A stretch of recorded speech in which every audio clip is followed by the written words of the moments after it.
오늘은 우리 로마서 7장 1절부터 4절까지 말씀 같이 나누도록 하겠습니다.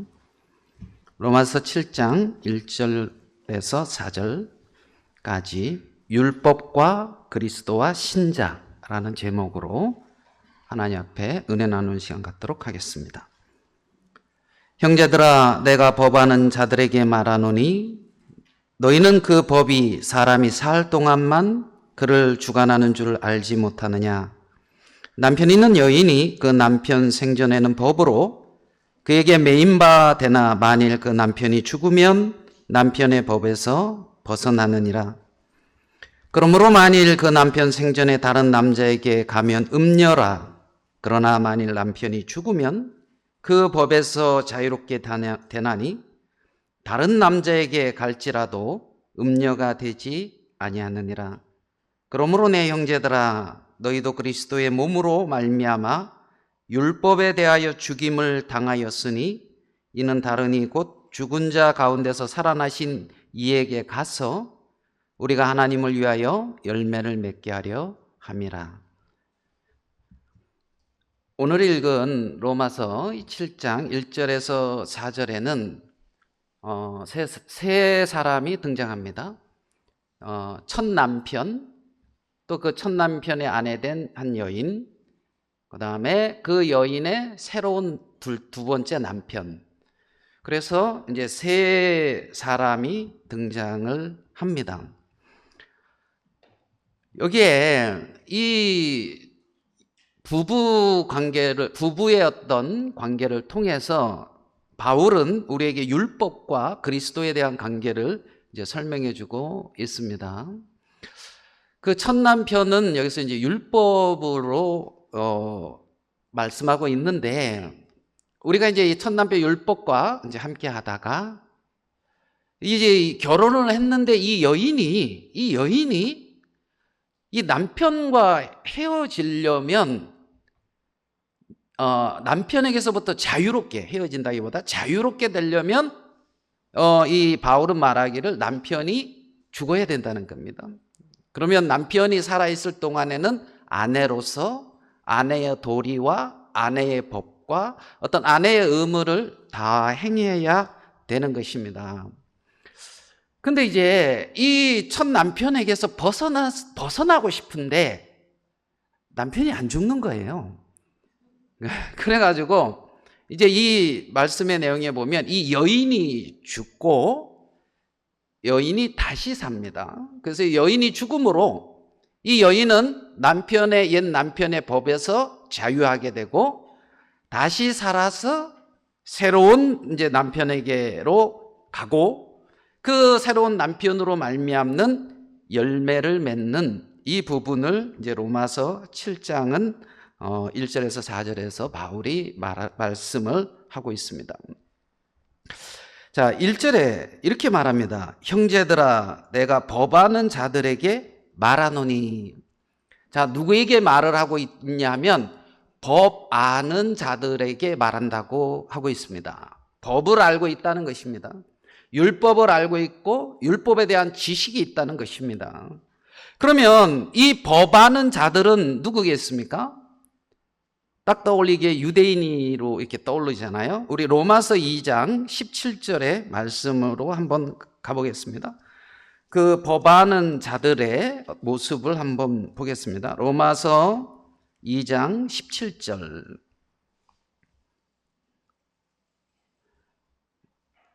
유대인이라 불리는 내가 율법을 의지하며 하나님을 자랑하며 율법의 교훈을 받아 하나님의 뜻을 알고 지극히 선한 것을 분간하며 맹인의 길을 인도하는 자요 어둠에 있는 자의 빛이요, 이렇게 말씀하고 있어요.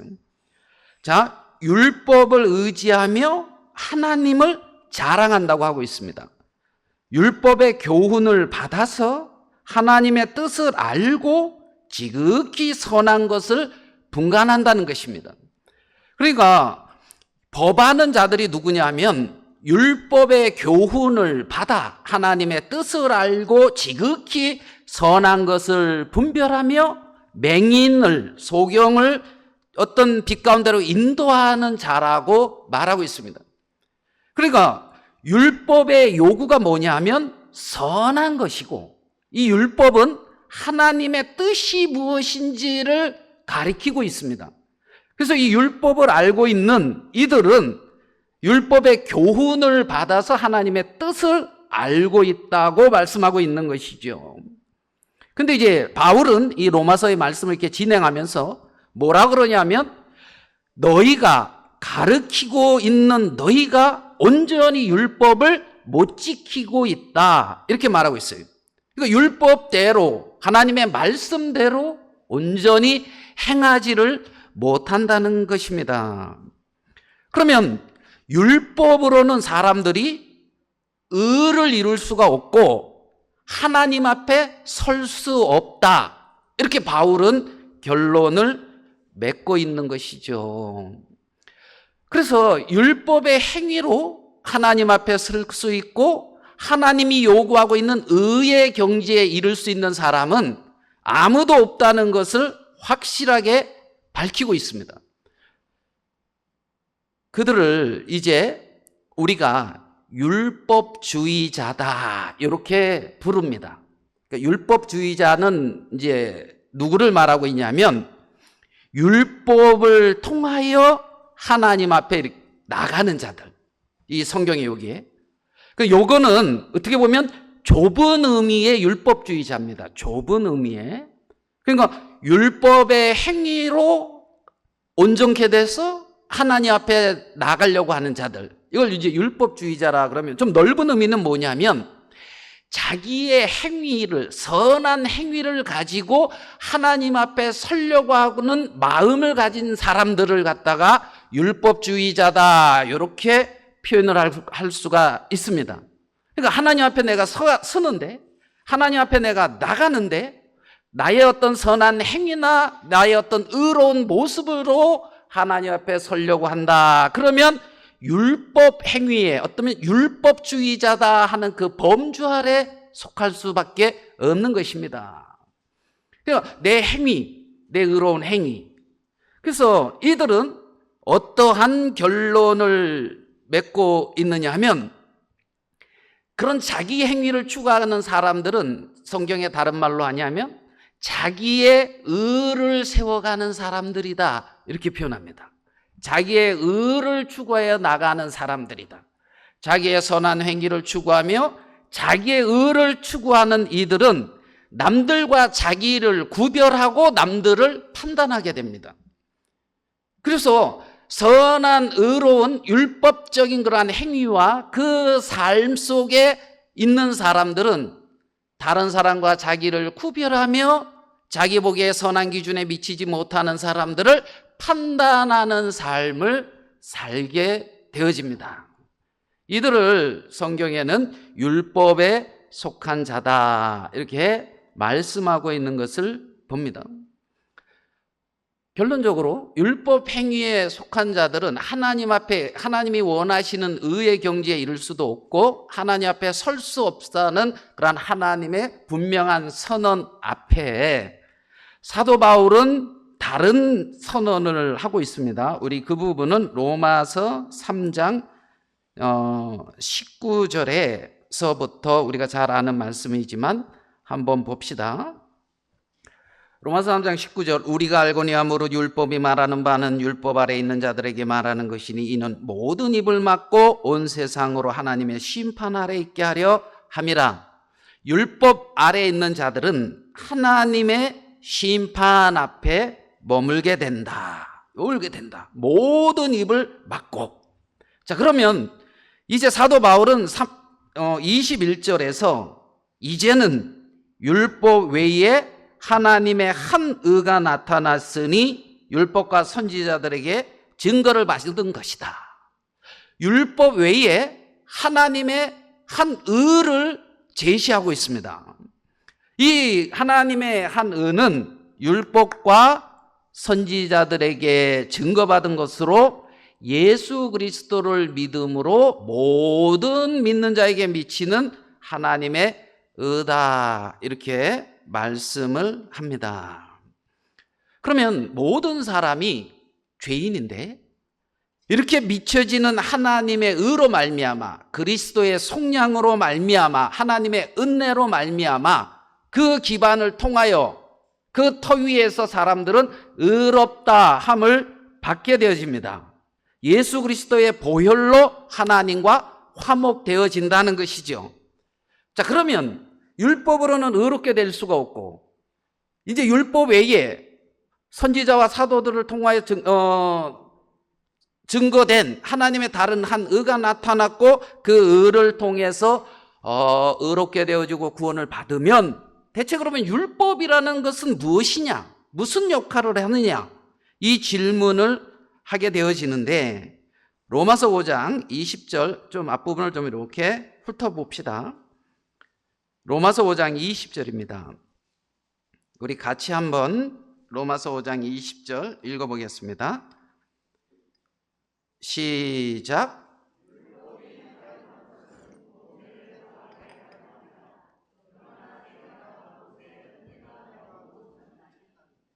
우리 인간의 어떤 정상적인 이성으로는 잘 이해할 수 없는 말을 하고 있습니다. 율법이 가입한 것은, 개역개정에서는 율법이 들어온 것은 뭐라고 말씀하고 있습니까? 범죄를 더하게 하려 함이라. 그러나 죄가 더한 곳에 은혜가 더욱 넘쳤다, 이렇게 말씀하고 있습니다. 이해가 안 되는 거예요. 율법이 온 것은 우리를 의롭고 선한 사람으로 만드는 것이 아니라 죄를 어떻게 해요? 더하게 하고. 자, 그러면 율법이 하는 이 일에 죄가 더한 곳에 또 뭐라 그러냐면 은혜가 더욱 넘쳤다. 죄가 더한 곳에 은혜가 넘쳤다고? 이것을 이제 사람들은 조금 더 나가서 뭐 죄 막 져도 된다 하더라, 뭐 이런 말 들어보셨습니까? 왜? 죄가 더한 곳에 뭐가 넘친다고요? 자, 은혜가 넘치기 위해서는 어떻게 해야 됩니까? 그게 죄 져도 된다 해, 막 이제 이런 오해를 받습니다. 그리고 우리는 율법에서 해방됐어, 율법에서 우리는 벗어났어, 이제 이러한 말을 합니다. 너희들, 율법주의자가 말합니다. 너희들 뭐 율법에서 벗어났다고? 죄가 더한 곳에 뭐 은혜가 넘친다고? 그러면 너희들 뭐 죄 막 져도 되겠네? 뭐 막 살아도 아무 상관 없잖아. 막 살아도 아무 상관 없지요? 예, 아니요. 그러니까 바울도, 바울의 말씀을 들으면 뭐 죄 막 져도 된다 해, 율법과 아무 상관 없다 그래, 이러한 오해를 받게 되어집니다.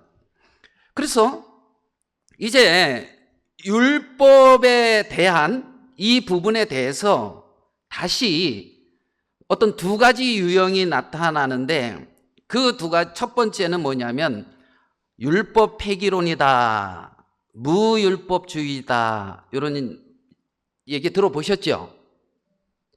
율법 폐기론, 율법은 우리와 아무 상관없다. 남편이 있었는데 내가 죽었어, 그리고 다시 살아났어, 이 남편은 나와 상관이 있어요, 없어요? 없다. 전 남편과 법적으로 나는 아무 상관이 없으며 거기서부터 해방을 받았다고 외치는 자들, 그들을 이제 율법 폐기론이다, 무율법주의자다, 이러한 율법주의자로부터 비난을 받습니다. 마음대로 죄를 지어도 상관이 없다 그런다, 저들은. 율법주의자들 보기에 이제 그렇게 보이는 것입니다. 사도 바울의 대답을 한번 봅시다. 로마서 6장 1절입니다. 그런즉 우리가 무슨 말 하리요? 은혜를 더하게 하려고 죄에 거하겠느냐? 그럴 수 없느니라. 자, 바울은 죄 막질 수 없느니라, 죄 가운데 거할 수 없다 이렇게 말을 하고 있습니다. 죄에 대하여 죽은 우리가 어찌 더 그 죄 가운데 살겠느냐? 그럴 수가 없는 것이다. 자, 이 사도 바울이 전한 예수 그리스도로 말미암아 의롭게 되어졌고 거룩하게 되고 온전하게 되며 하나님 앞에 화평케 되어졌다. 그리스도의 피로 속량받았다 하는 이 부분에 이러한 어떤 오해를 너희들은 그러면 죄에 막져도 된다 하더라. 뭐 율법과 아무 상관없다 하며 이러한 쪽으로 흘러가는 그러한 그러한 경향성을 이제 사도 바울은 그럴 수 없다. 죄에 대하여 죽은 우리가 어찌 더 그 가운데 살겠냐. 갈라디아서에서 보면 십자가에 못 박혔다는 말이 세 가지가 나옵니다. 기억나십니까? 자, 내가 그리스도와 함께 십자가에 못 박혔나니 그런즉 이제는 내가 산 것이 아니요 오직 내 안에 그리스도께서 사신 것이라. 누가 십자가에 못 박혔다? 내가 못 박혔다. 또 그리스도의 사람들은 육체와 함께 그 정과 욕심을 십자가에 못 박았느리라. 자, 육체와 함께 뭘 못 박았다고요? 정과 욕심. 나를 못 박았다. 육체와 함께 정과 욕심을 못 박았다. 또 뭘 못 박았다고 그러죠? 그리스도의 사람들은 세상을 십자가에 못 박았다는 그러한 말을 하고 있습니다. 그러니까 갈라디아에서의 못 박힌 것이 우리가 어리석도다 갈라디아 사람들아 예수 그리스도께서 십자가에 못 박히신 것이 너희 눈앞에 밝히 보이지 아니하더냐 하는 그 로마서 갈라디아서 3장의 1절의 그 말씀 속에 그 세밀히 들어가 보면 내가 못 박혔다. 육체와 함께 정과 욕심이 십자가에 못 박혔다. 세상이 내게 대하여 못 박히고 내가 세상에 대하여 못 박혔느니라. 이렇게 말씀하고 있습니다. 자, 내가 십자가에 못 박혔습니다. 육체가 십자가에 못 박혔습니다. 육체에서 나오는 정과 욕심이 십자가에 못 박혔습니다. 우리를 이끌고 미혹하고 있는 세상의 그 아름다운 모든 것들이 나는 나에 대해서 죽었고 나는 그에 대해서 죽었습니다. 죄에 거할 수 있겠느냐? 지금 이렇게 묻고 있는 것입니다. 절대 그리스도의 사람들은 죄 가운데 거할 수 없으며 죄를 지을 수 없다. 이 부분을 이제 바울은 로마서 6장에서 반증하고 있는 것입니다. 6장 15절의 말씀을 같이 한번 더 보시겠습니다. 로마서 6장 15절 같이 읽겠습니다. 시작.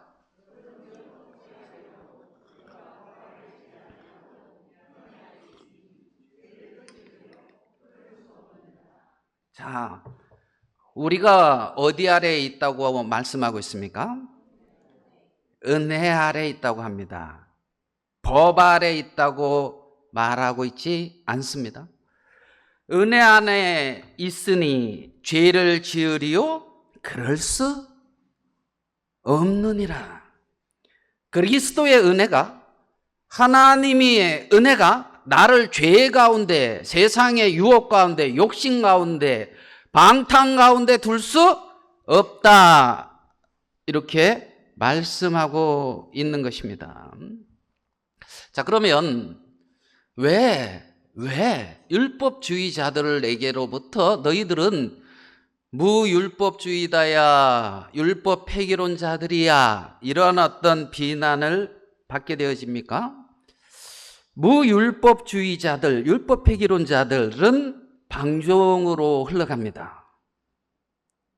그 삶이 죄에 대해서 무디어집니다. 육체는 악하다하면서 자신을 육체 가운데 내버려 두는 경향이 있습니다. 마귀가 죄를 짓게 한다 그러면서 자기는 죄에서부터 자기에게 사명권을 주는 경향이 있습니다. 그러니까 바울이 말하고 있는 이 부분과 전혀 다르게 흘러가는 열매가 나타나는 것을 우리는 볼 수가 있습니다. 자, 우리 여러분 TV 안 보시죠? TV가 뭐지? 뭐 이러십니까? 예. TV를 왜 봐? 유튜브 보면 되는데. 그렇습니까? 아니, 요즘 뭐 누가 TV로 뉴스 봐? 유튜브로 다 보지. 내가 보고 싶은 것만. 이렇습니까? TV에 보면 뭐 시사 고발 이런 프로그램들 이렇게 봤을 때에 종교에 대해서 이렇게 고발하는 그런 부분들이 나옵니다. 여러분 혹시 다락방 그 부분 고발하는 거 보신 적 있습니까? 역시 TV 안 보시는군요. 다락방이라고 하는 어떤 단체가 물의를 일으키는 것을 봅니다. 거기에 대표되는 목사님이 하는 일이 시계가 많더라고요. 고급 시계. 저기 하나만 이렇게 걸려 있어도 시간 보는데 별 문제가 없는데, 요즘 뭐 핸드폰에도 뭐 다 있어가지고 시간 보는데 별 문제가 없는데, 어떻게 된 시계는 이게 뭐 억 단위로 되는 시계도 있는가 봐요. 복음 전할 때 필요한가 봅니다. 억 단위 되는 시계 다 보고 이게 정확한 시간에 이렇게 가야 되는 건지 모르겠습니다. 그게 이제 이렇게 그런 걸 이렇게 취미 삼아 이렇게 수집하고 벤츠에서 가장 좋은 클래스의 차량을 탑니다. 그리고 많은 돈을 횡령했다고 고소를 받고 있습니다. 그리고 여러 명의 여자들과 추문의 어떤 그러한 소식들이 이렇게 드러납니다. 심지어 자기 아들의 친구의 아내와 너무 사랑하는 사이의 관계를, 그런 것들이 이렇게 TV에 나옵니다. 제가 그 목사님의 사모님의 말이 좀 기억에 남았습니다. 뭐라고 말하냐면, 그 인터뷰에서요, TV 인터뷰에서 예수님이 다 용서했는데 내가 어떻게 용서 안 할 수 있느냐. 믿음 좋지요. 그 논리 안에서는 그게 맞는 얘기인지는 잘 모르겠습니다. 그러면 위에가 그런데 밑으로도 그런 그 흐름이,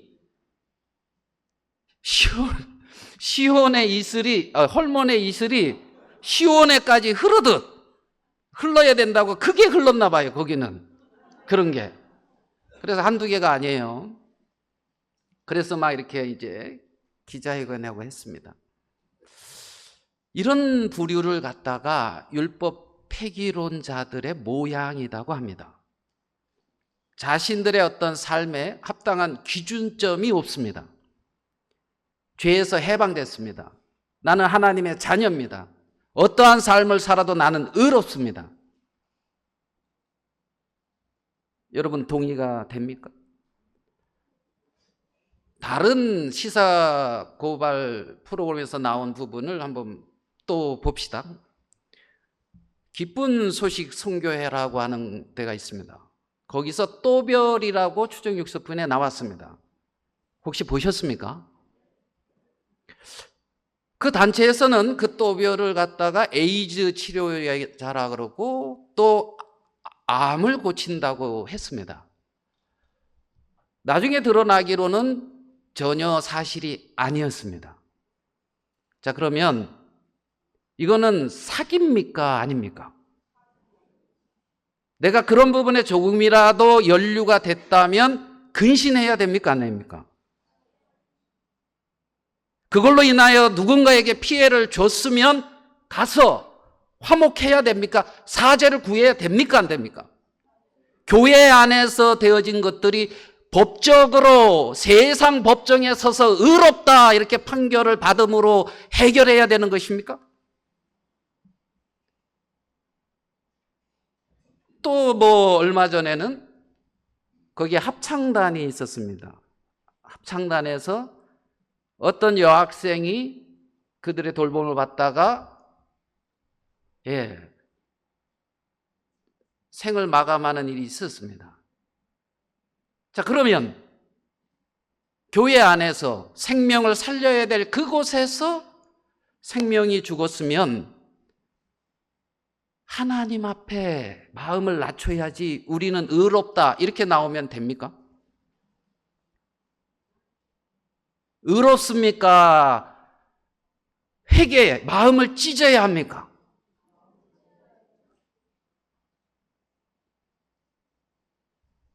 왜 그러면 그러한 모습이 안 나옵니까? 그것을 갖다가 저들은 율법 폐기론자들이다, 무율법자들이다 이렇게 평가를 하는 것입니다. 그 마음에 나는 그리스도로 말미암아 의롭다, 죄를 씻음 받았다, 온전케 되어졌다, 하나님의 은혜다, 그러한 어떤 말 속에 자기를 가둬놓고 하나님 앞에 합당한 삶이 아닌 것들도 그냥 지나갑니다. 그래서 이러한 어떤 부류들, 교회사 속에서도 나타났던 이러한 부류들, 그들을 갖다가 율법 폐기론자들이요 무율법주의자다 이렇게 평가하는 것입니다. 종교개혁 시대 때도 그리스도의 은혜로 값없이 의롭게 거룩하게 되어진다는 진리의 복음을 듣고 그들이 문란한 삶을 산 사람도 있었습니다.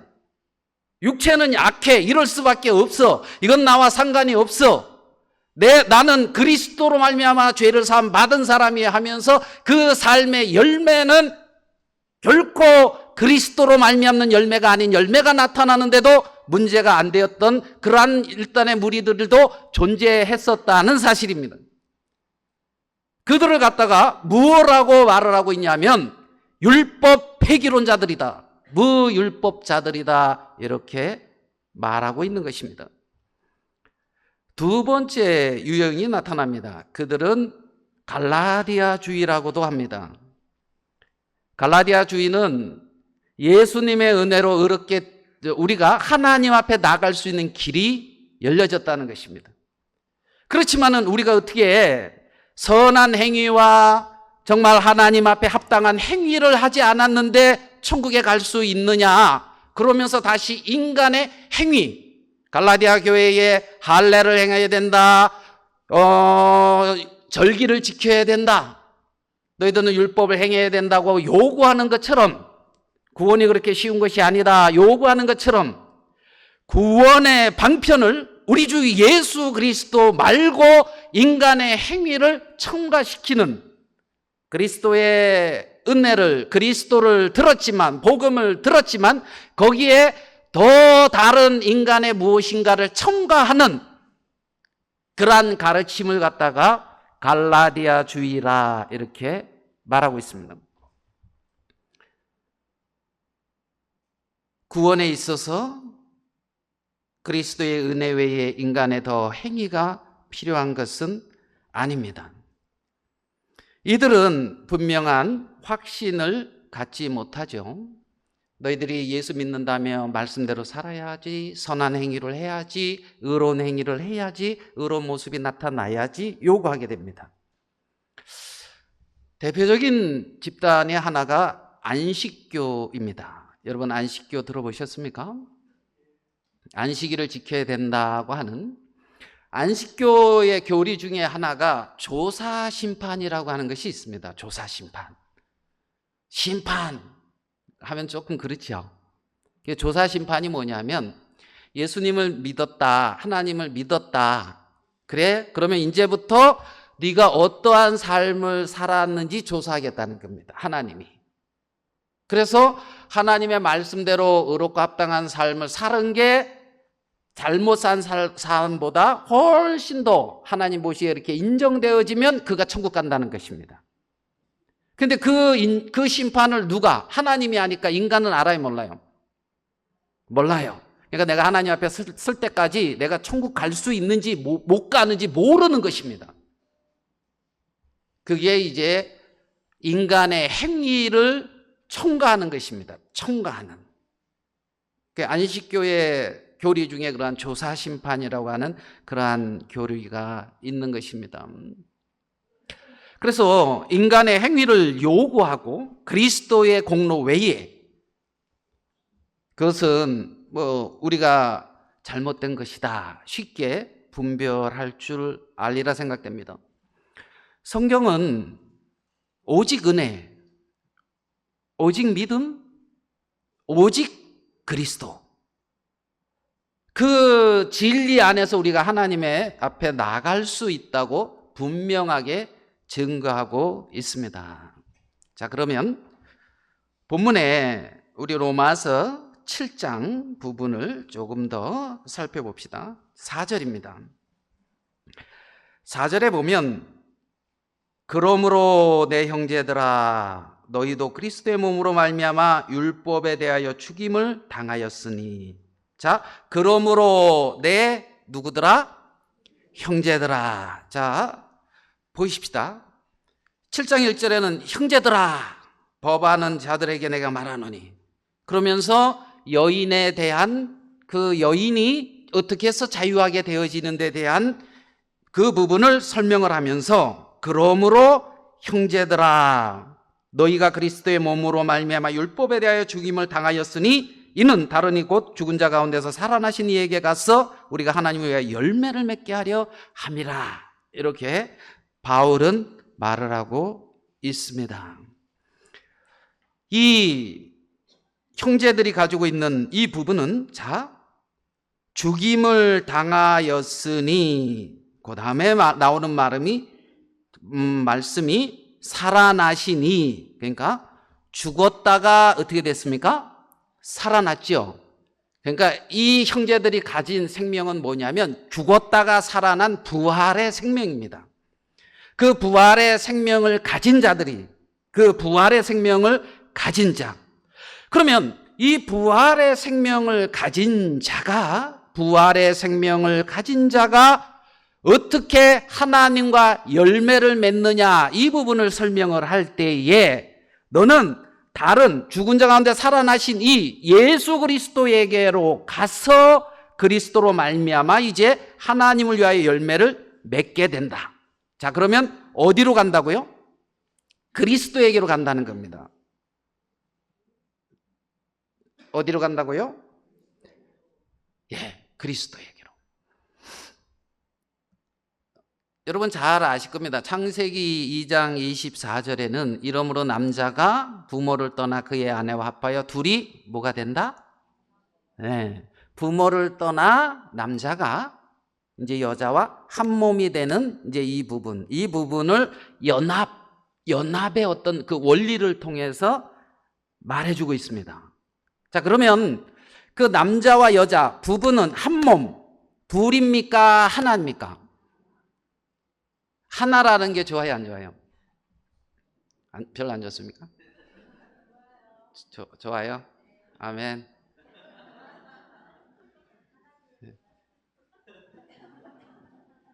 어우, 굉장히 수준 있는 말씀을 하시네.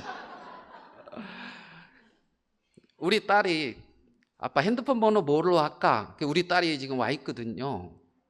아, 갑자기 생각났네요. 딸 핸드폰에. 그래가지고 남자친구를 데리고 왔어요. 그래서 복음반에서 이제 말씀을 듣는데 여러분 기도해야 돼요. 구원받을 수 있도록.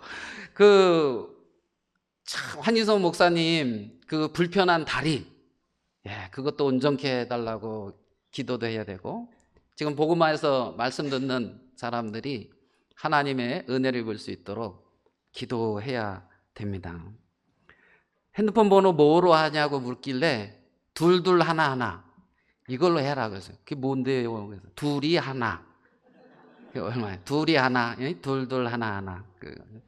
둘이 하나. 그게 연합이거든요. 연합. 내가 그리스도와 하나다. 주님과 하나다. 교회와 하나다. 너의 완악함을 인하여 이렇게 나눌 수 있지만 하나님이 원하는 건 아니고 둘이 하나다. 둘이 하나다. 자, 우리 에베소서 5장 30절 말씀입니다. 에베소서 5장 30절.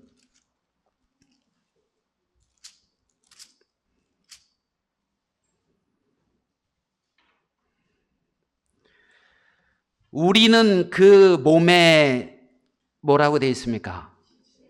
지체임이라 교회를 의미하기도 하고 그리스도를 의미해도 됩니다. 자, 우리는 그 몸에 뭐라고요? 지체. 여러분 자신이, 여러분 몸이 다 만족스럽습니까? 아니, 하나님이 창조한 귀한 피조물인데 왜 만족을 못합니까? 저는 저보고 뭐라 그러면, 그래서 왜요? 하나님이 이렇게 만드셨는데 하나님한테 뭐라 해요? 이제 이러거든요. 아, 노래를, 찬송을 왜 그렇게 못해? 아, 왜요? 하나님이 그렇게 했는데. 누구한테? 맞나 모르겠지만 그렇게 말하고 있습니다. 그래, 너희는 몸에 뭐라고요? 지체다. 그러면 내가 뭐가 내 지체 중에 하나가 마음에 안 들어? 그러면 그거 잘라버립니까? 마음에 안 들으니까? 그래도 그게 나라고요. 그리스도와 나는 그의 한 몸, 한 지체가 되어졌다는 것입니다. 우리는 그리스도의 한 지체이고 그리스도와 연합된 자라는 것입니다. 그 부인은 남편과 하나라는 것입니다. 남편과 하나라고 성경은 말씀하고 있는 것이죠. 그래서 그리스도와 하나 된 자라는 그 사실을 이 말씀 안에서, 교회 안에서 우리는 발견하고 살아가는 것입니다. 모든 삶에서 그렇습니다. 나는 나 혼자가 아니에요. 홀로, 저 독도에 홀로 거하는 자가 아니라 그리스도와 하나 된 자로서 나의 모든 삶 속에 그리스도를 발견해가는 자들이 그리스도 신자라는 것입니다. 그리스도와 교회의 비밀이라고도 말씀하고 있습니다. 하나님은 당신의 몸인 교회의 지체로 우리를 떨어지지 않도록 탁 붙여놨습니다. 나는 참 포도나무에 너희는 가지라고 했습니다. 거기에서 누가 뛸 수가 없다는 것입니다. 그래서 로마서 8장에서는 누가 그리스도의 사랑에서 우리를 끊으리요? 그 어떤 것도 우리를 끊을 수가 없다는 것입니다. 우리는 그 몸의 지체이기 때문에 로마서 8장 1절은 그러므로 이제 그리스도 예수 안에 있는 자에게는 결코 정죄함이 없다, 이렇게 말씀하고 있는 것입니다. 누가 그리스도의 몸의 지체를 정죄합니까? 그리스도를 정죄하는 것입니다.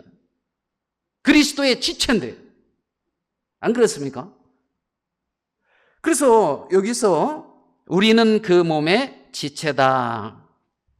그리스도와 함께 십자가에 죽고, 함께 장사되고, 함께 부활하고, 함께 승천하고, 함께 하늘의 보좌 우편에 앉은 자들, 그들이 신자입니다.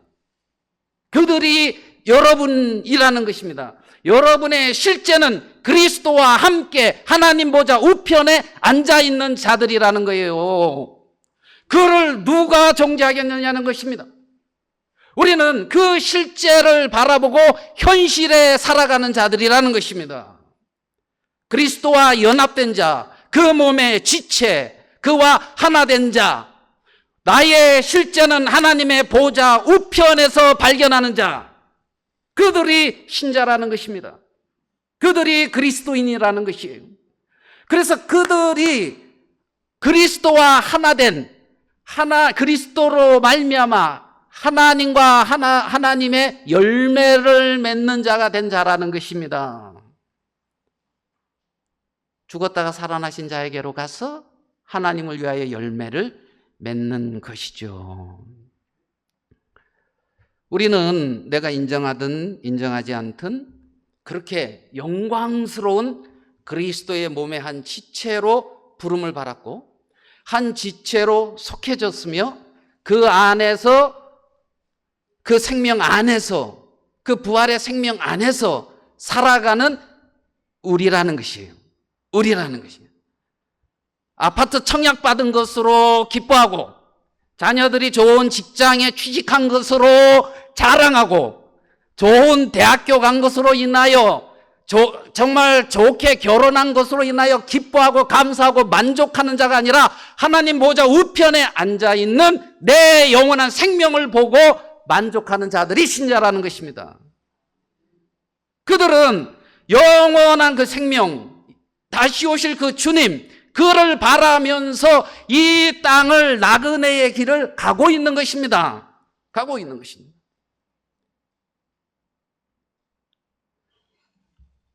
초대교회는 굉장히 그 예루살렘 거기서 오순절날 성령이 임하면서 이렇게 시작이 되어졌습니다. 오늘 읽은 이 로마서는 로마의 그 당시에 로마 전 세계를 서방의 전 세계를 호령하고 있는 제국 로마의 수도에 있는 성도들에게 편지한 것입니다. AD 한 57년입니다. 이 로마서를 기록한 것이. 자, 그러면 조금 더 살펴봅시다. AD 64년에 로마에 화재가 납니다. 네로 황제 시절입니다. 그래서 네로 황제는 그리스도인들을 방화범으로 몰으면서 큰 핍박이 닥칩니다. AD 67년쯤에 기독교의 그런 어떤 지도자라고 할 수 있는 사도 베드로와 사도 바울이 순교를 당합니다. 지도자를 잃었습니다. 핍박이 있습니다. AD 66년에 유대에서는 로마에 대해서 세금과 그 확정에 항거하며 반란을 일으킵니다. AD 70년에 예루살렘이 함락되고 예루살렘 성전이 회파되며 많은 유대인들이 포로로 끌려가고 그들이 흩어집니다. 디아스포라로. 거기에 기독교라고 하는 그 종교가 존재하고 있습니다. 자, 그러면 이 기독교라고 하는 이 종교, 정말 이 시작된 이게 위기입니까? 아니면 이렇게 확 퍼질 수 있는 계기입니까? 어떻게 봐도 위기죠. 거기서 어떻게 이 그리스도를 전도합니까? 당신 죄 있습니까? 죄 있으면 지옥 가요. 죄산 받아야 됩니다. 천국 가야 됩니다.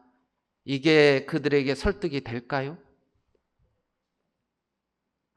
초대교회는 어떻게 전도를 했겠습니까?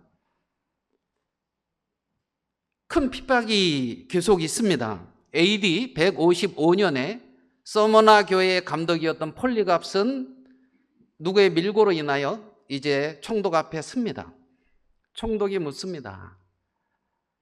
예수를 주라 하지 말고 가이사를 주라 해라. 그러면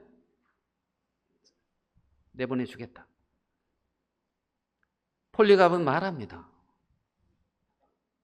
80년 넘게 내가 나의 주 그리스도를 섬겼는데 나에게 신실히 대하신 그분을 나는 부인할 수 없다고 하고 화형을 당합니다. 주라, 신이다, 주다, 신이다, 이 말은 로마 황제에게 쓰던 단어입니다. 맞죠?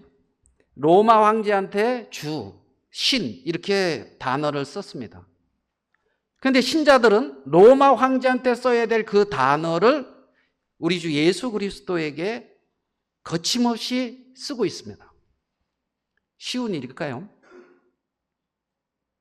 밀골 당하면 이제 폴리갑처럼 죽습니다. 순교당하죠. 결국 그 주라고 하는 하나님, 신이라고 하는 그 단어가 황제에게 쓰여지지 않고 하나님, 우리 주 예수 그리스도에게 쓰여질 수 있도록 바뀝니다. 어떻게 해서 그러한 놀라운 역사가 일어납니까? 그거는 그들의 삶입니다. 그들의 삶이라는 것입니다. 나는 하나님 보좌 우편에 그리스도와 함께 앉힌 자, 그리스도의 생명을 가진 자, 영원한 생명을 소유하고 하늘나라를 유업으로 받는 자라는 자신의 정체성 안에서 하나님이 자기에게 말씀하신 그 말씀에 순종하는 삶에서 나타나는 열매였다는 것입니다. 그들은 그 교회에 들어왔을 때에 신분상의 종과 이 주인, 신분상의 그것이 파해집니다. 여자와 남자라고 하는 그러한 불평등이 파해집니다. 여자는 죄송합니다. 사람입니까? 그 당시에 그랬다는 것입니다. 그래서 여자아이를 낳으면은 버리는 경우가 허다했습니다. 버리는 거. 그들을 누가 데려다 키웠을까요? 그리스도인들이 키웠습니다. 전염병이 있어서 많은 사람이 죽음에 처했을 때에 자기의 목숨을 버려가면서 그 전염병 환자들을 돌보고 간호하고 섬긴 사람들이 누굴까요? 누굴까요? 그리스도인입니다. 그리스도인입니다. 죽음 앞에서도 두려워하지 아니하고 찬송 부르며 복음을 증거하고 폴리갑시 자기를 잡으러 온 그 사람들을 대접하고 그들을 대접하고 잘한 대접 맞이한 다음에 잡혀갔거든요. 누굽니까? 신자라는 것입니다. 그들의 삶은 세상과 분명하게 차이가 있고 달랐다는 것입니다. 그 삶의 열매가 그렇게 전 유럽에 전 세계의 복음이라고 우리 주 예수 그리스도의 복음의 말씀이 퍼지게 되는 그 부분이라는 것이죠. 그것이 하나님을 위하여 열매를 맺게 하려 합니다고 하는 로마서 7장 4절의 말씀이라는 것입니다. 신자의 참된 삶, 신자는 그리스도와 연합된 자라는 것입니다. 그것이 신자의 정체성입니다. 그 당시에 신이었고 그 당시에 모든 것을 주관하는 주였던 로마 황제가 주가 아니라 그리스도가 주라는 것입니다. 여러분의 마음의 주는 누굽니까? 암몬신 그 암몬 몰렉입니까? 바알입니까? 아세라입니까? 마음의 주가 물질입니까? 명예입니까? 여러분의 마음의 주가 무엇입니까? 예수 그리스도라는 것입니다. 예수 그리스도를 마음의 주로 모시고 그렇게 그리스도와 연합된 자가 신자라는 정체성을 가진 자라는 것입니다.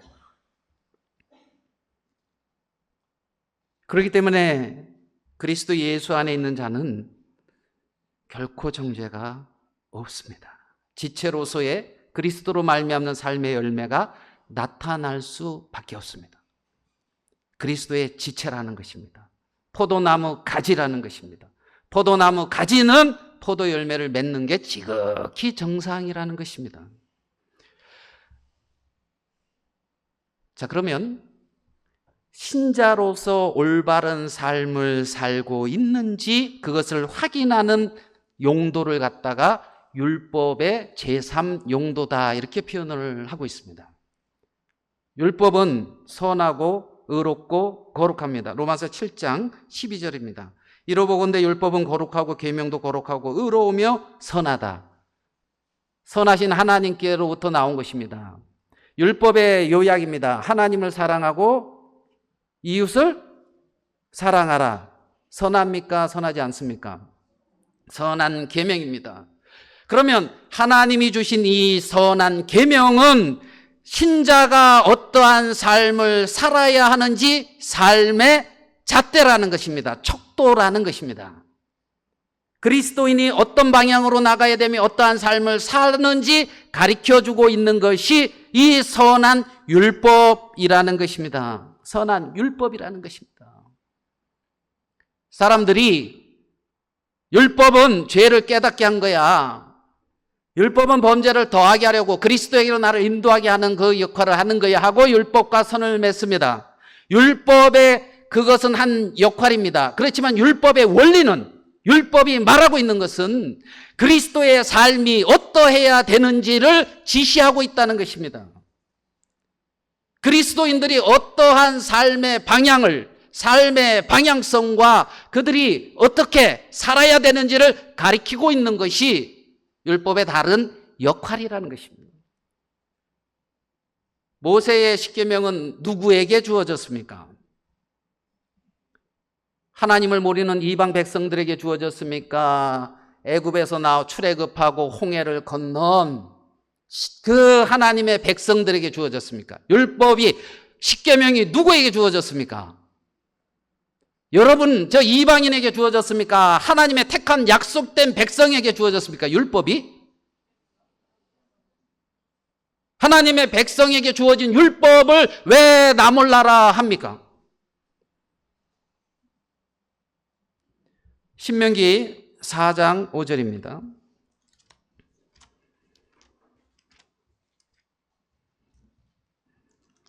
이것은 율법을 지켜라는 어떤 행위를 말하는 것이 아닙니다.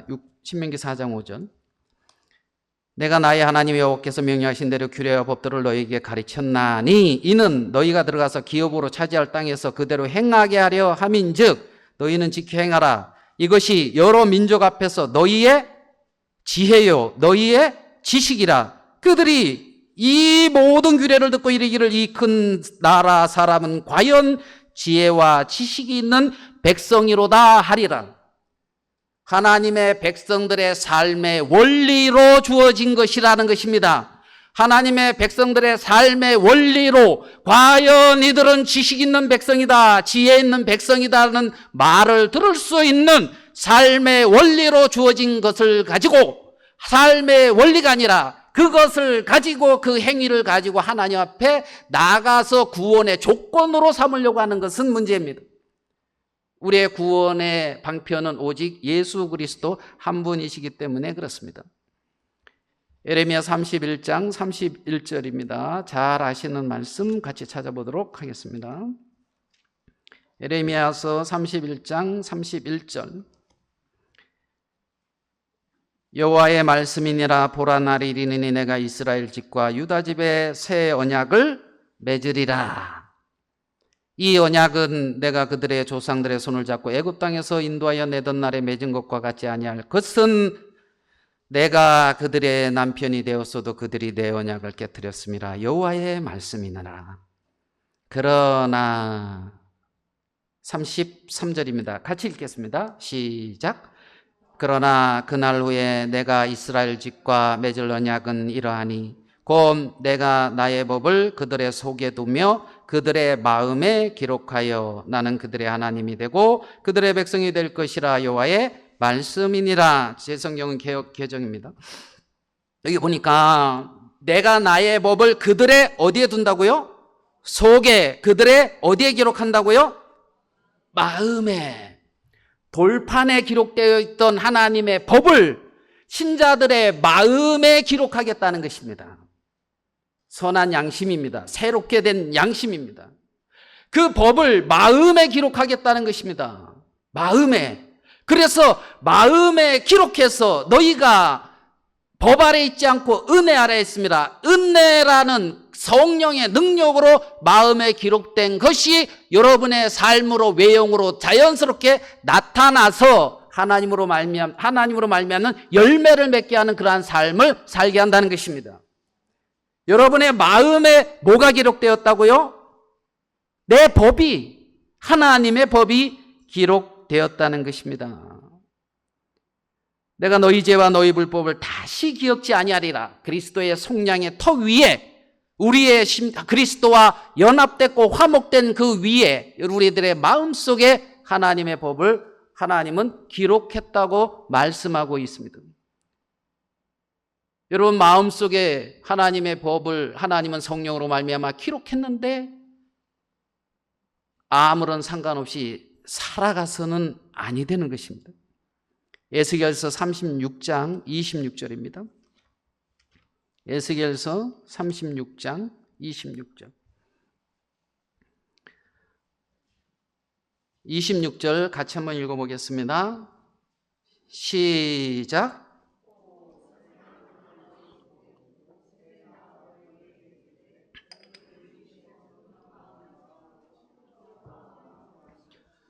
예, 우리를 정결케 한다. 그래서 새 영을 너희 속에 두고, 성령입니다. 성령이 우리 속에 들어왔습니까? 안 들어왔습니까? 새 마음을 너희 속에 주되, 성령으로 말미암는 새로운 마음을 우리에게 줬습니까? 안 줬습니까? 옛사람이 그리스도와 함께 죽고 새 사람으로, 새 마음으로 우리를 변화시켰다는 것입니다. 굳은 마음을 제거하고 부드러운 마음을 줄 것이며, 27절, 또 내 영을 너희 속에 두어, 내 영을 너희 속에 두어. 성령으로 인쳤나니, 성령이 마음에 들어왔습니까? 안 들어왔습니까? 1번, 자 27절 1번, 내 영을 너희 속에 두어. 아멘. 2번, 너희로 내 율례를 행하게 하리니. 아멘. 너희로 내 율례를 행하게. 자, 하나님의 법도를 행하게 한다는 것입니다. 내 이웃을 사랑하게 한다는 것입니다. 형제 자매를 사랑하게 한다는 것입니다. 새 마음을 주어서. 아멘. 잘 읽어보십시오. 너희로 내 율례를 행하게 하리니. 이건 내가 하는 겁니까? 하게 한다는 겁니까?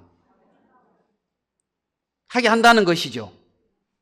예, 하나님의 율례를 행하게 한다. 2번. 다음에 너희가 내 규례를 지켜 행할지라. 이게 3번입니다. 성령을 주셨고 내 율례를 행하게 하리니 하는 그 은혜가 내 규례를 지켜 행할지라 하는 행함으로 나타나게 된다는 것입니다. 이것이 성경이 말하는 신자들의 삶입니다. 너희가 진리를 순종함으로 너희 영혼이 깨끗하게 되어 거짓 없이 형제를 사랑하게 이르렀으니 마음으로 뜨겁게 피차 사랑하라. 신자들의 삶은 율법에서 자유하고 방종하는 것이 아닙니다. 신자들의 삶은 율법에서 해방되어 세상에 원하는 것들을 하나님이라는 그 전제 아래서 추구해가고 이루어가는 것이 아닙니다. 우리의 정체성, 나라고 하는 이 사람, 성경은 내 영을 너희 속에 두어 그리스도에게로 가서 하나님 내 율례를 행하게 하리니 그리스도로 말미암아 내 규례를 지켜 행할지라 열매를 맺게 하려 함이라. 그것이 신자의 참된 삶입니다. 열매가 나타나지 아니하고 행함이 없다는 것은 내 속에 성령을 무시하고 살고 있다는 것입니다. 행함이 나타나지 않는다는 것은 나의 참된 정체성을 발견하지 못하고 있다는 것입니다. 나라고 하는 사람이 지금 어디에 속해 있으며 나라고 하는 사람이 어떠한 삶을 살게 되었다는 그 정체성, 나 자신의 정확한 발견, 이것이 없기 때문에 많은 사람들이 마귀에게 속아 멸망으로 가듯이 그리스도인들이 허탄한 죄와 세상에 종된 삶을 살게 되는 것입니다. 그러므로 신자는 그리스도와 함께 죽고 함께 살아 하늘에 앉힌 자로서 하나님의 거룩한 열매를 맺는 자들입니다. 그들이 신자의 참된 정체성입니다. 그런 가운데 내가 그러한 자라는 사실 안에서 그러한 가운데 같이 모여 예배도 드릴 수 있는 것이며 그러한 가운데 기도할 수 있는 것이며 그러한 정체성 안에서 성경도 읽는 것이며 그러한 정체성 안에서 교제와 교통이 있을 수 있으며 그러한 정체성 안에서 복음 전도도 하는 것입니다. 복음 전도가 신자의 목적이 아닙니다. 성경은 모든 사람이 구원을 받으며 그 하나님의 지혜에 이르기를 원합니다. 두 번째는 뭔지 아십니까? 성경은 하나님의 사람으로 온전케 한다고 합니다. 그래서 모든 선한 일을 행하게 하는 능력을 갖추게 한다고 합니다. 첫 번째, 하나님의 자녀로 출생하며 두 번째, 하나님의 자녀로서 온전케 되며 선한 일을 행할 수 있는 능력을 갖춘 자로 자라가고 교회 안에서 그러한 삶을 사는 것입니다. 그러한 하나님의 귀한 자녀들, 하나님의 귀한 신자, 그리스도의 한 지체, 그리스도와 한 몸, 그리스도와 하나 된 그 놀라운 그 성도, 하나님의 자녀들을 다만 죄 있어 없어, 죄 있으면 지옥 가, 재산 받아야 돼, 이러한 것을 전하는 도구가 아니라는 사실을 기억해야 됩니다. 그것은 신자로서의 삶을 살면서 나타나는 열매 중에 한 가지뿐인 것입니다. 그것이 우리의 최종 목적은 아닙니다. 우리의 최종 위치는 하나님 보좌 우편에 그리스도와 함께 앉아있는 나, 그 자리에 갈 것입니다. 그래서 그러한 가운, 이러한 나의 정체성 안에 헌신도 있고 형제 사랑도 있고 섬김도 있고 예배도 있는 것입니다. 그런데 그러한 정체성 없는 행함은 자기 의뿐이 안 되어지는 것입니다. 정말 우리가 하나님 앞에 어떠한 사람이라는 사실 정확히 발견하는 그러한 귀한 시간 되기를 바랍니다. 로마서 7장을 읽었습니다. 로마서 6장에서 이렇게 말하고 있습니다.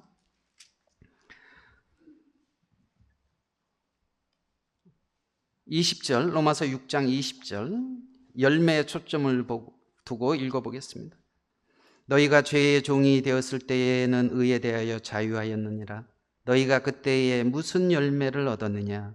이제는 너희가 그 일을 부끄러워하나니 이는 그 마지막이 사망입니다. 그러나 이제는 너희가 죄로부터 해방되고 하나님께 종이 되어 거룩함에 이르는 열매를 맺었으니 그 마지막은 영생이니라. 죄에 쌌은 사망이요 하나님의 은사는 그리스도 예수 우리 주 안에 있는 영생이니라 했습니다.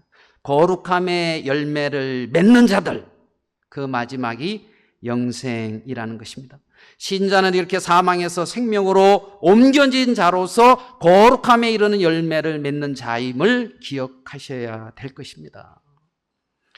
율법 폐기론자처럼 무율법주의자처럼 죄에 대해서 방임하고 하나님에 대해서 자유하고 세상을 즐기는 자들이 아님을 기억하시게 되기를 바라고, 정말 하나님 보좌에 함께 앉은 하나님의 나라를 유업으로 있는 하나님의 자녀로서 실제가 나타났을 때 여러분은 영광스럽게 드러날 것입니다. 호세아를 떠나서 다른 남자를 가서 음란한 삶을 살았던 고멜처럼, 다윗을 버리고 발디엘에게 가서 다윗과 상관없는 삶을 살은 미갈처럼 여러분은 그렇게 신랑을 맞이하지 않게 되기를 바랍니다. 우리는 그리스도에게로 가서 하나님을 향하여 열매를 맺는 그리스도의 신부라는 사실을 기억하시게 되기를 바랍니다.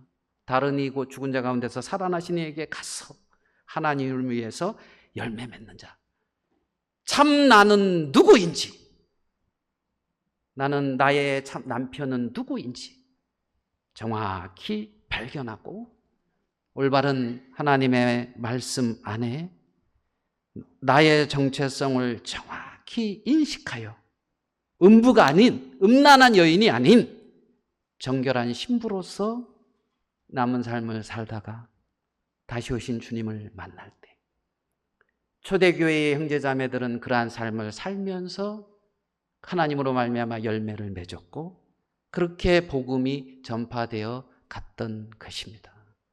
우리도 동일한 그 길에 서 있는 자로서, 동일한 정체성을 소유한 자로서 그러한 삶을 살다가 주님을 맞이하게 되기를 바라겠습니다. 말씀은 여기까지 기도하겠습니다.